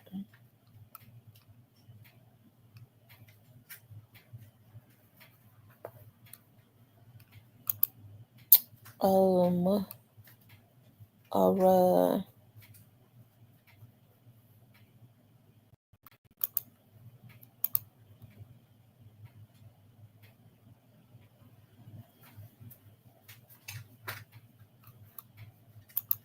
Y'all gonna help me out with the likes?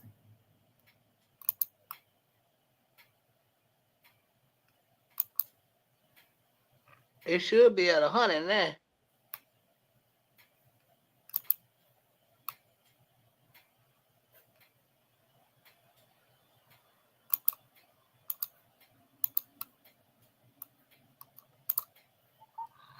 Rose, what's up? What's up, baby? What y'all doing in the chat?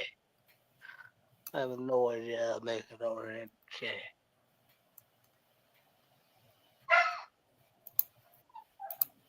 Okay.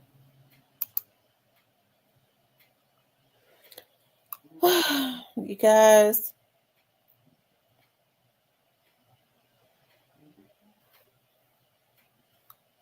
Okay. All right, you all. I got a report I got to write, so I got to get off. I said I was going to stay on for 2 hours, and then cut it short. Because y'all know we be staying on all night, but I definitely got to report.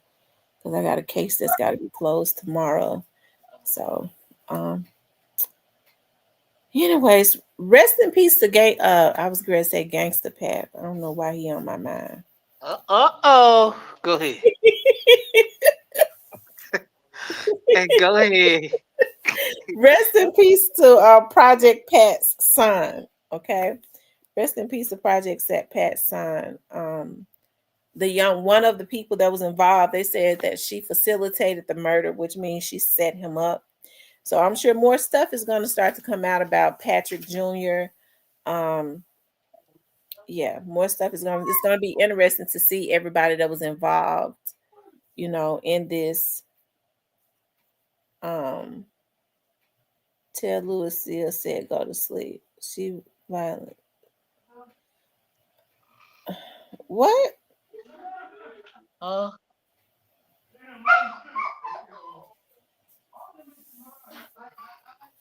So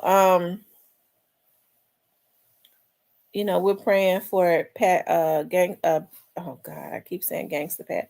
We're praying for Project Pat's family, as they prepare to go through this hard time. I'm sure they already know a lot about what happened. I'm sure they've been keeping the family abreast. And so it's probably just a matter of time before the others that actually shot him, because they're saying that she facilitated it. So I'm sure it's just a matter of time before the rest of the ones. I'm sure they probably know if they told on her. If they told on her facilitating the murder, then I'm sure they know who shot him. Don't you think so, Cypress? oh yeah. Yeah, I'm sure they shot him. They know who shot him. Oh yeah, she done told it already before she even got in the car. She done And told it. somebody told on her. The person that told on her probably told everything. Yeah.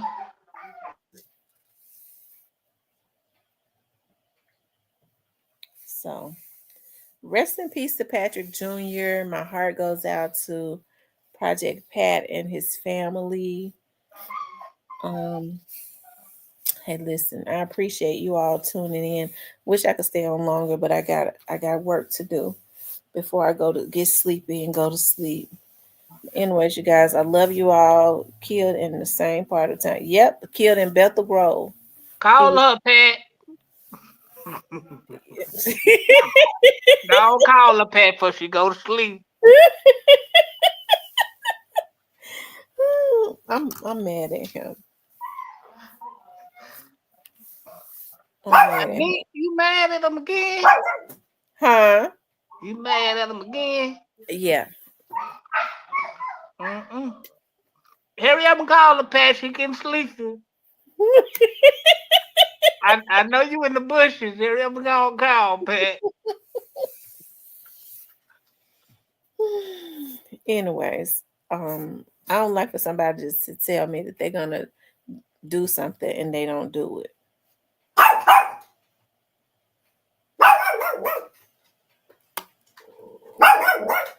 And I haven't gotten the second interview. So, anyways, he's gonna stay in the doghouse until that happens. Anyways, you guys, I love you guys. Make sure you guys please like, share, and subscribe. I will talk to you all tomorrow. Thank you, Cypress. No problem. You coming on, y'all come. They say y'all you coming on tonight. You in here? Yeah. Okay. All right.